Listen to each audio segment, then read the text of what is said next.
നമസ്കാരം, എല്ലാവർക്കും ശ്രീമൻ ജ്യോതിഷാദിൻ്റെ പുതിയ എപ്പിസോഡിലേക്ക് സ്വാഗതം. ഇന്ന് നമ്മൾ ചർച്ച ചെയ്യുന്നത് പിതൃദോഷത്തെ പറ്റി. എന്താണ് പിതൃദോഷം? പിതൃദോഷം കൊണ്ടുള്ള ബുദ്ധിമുട്ടുകൾ എന്തൊക്കെയാണെന്നതിനെ പറ്റിയാണ് നമ്മളിന്ന് ചർച്ച ചെയ്യുന്നത്.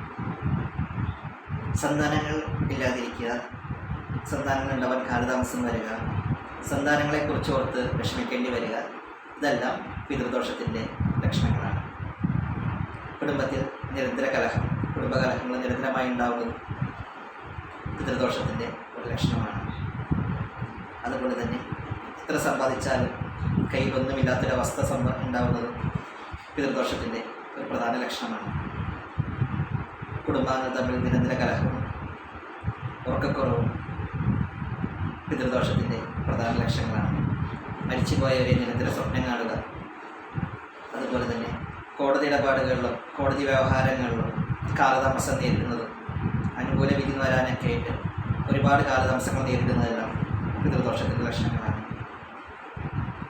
കുടുംബത്തിൽ സ്വസ്ഥത കുറവും കുടുംബാംഗങ്ങൾക്ക് മാറി മാറി അസുഖങ്ങൾ വന്നു ചേരുന്നതെല്ലാം പിതൃദോഷത്തിൻ്റെ ഒരു പ്രധാന ലക്ഷണങ്ങളാണ്.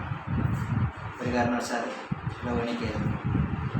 പിതൃക്കൾക്ക് വേണ്ട രീതിയിൽ ശ്രാദ്ധകർമാദികളും അവർ ജീവിച്ചിരിക്കുമ്പോൾ അവരെ വേണ്ടത് നോക്കാതിരിക്കുകയോ മരണശേഷം അവരുടെ ക്രിയകളെല്ലാം വേണ്ടത് ചെയ്യാതിരിക്കുകയോ ചെയ്യുമ്പോഴാണ് പിതൃദോഷങ്ങൾ കൂടുതലായിട്ടും വന്നു ചേരുന്നത്. വിവാഹപ്രായമെത്തിയ സന്താനങ്ങളുടെ ആൺമക്കളുടെയും പെൺമക്കളുടെയും വിവാഹം നടക്കാതെ നീണ്ടുപോകുന്നതും പിതൃദോഷത്തിൻ്റെ ഒരു പ്രധാന ലക്ഷണങ്ങളാണ്.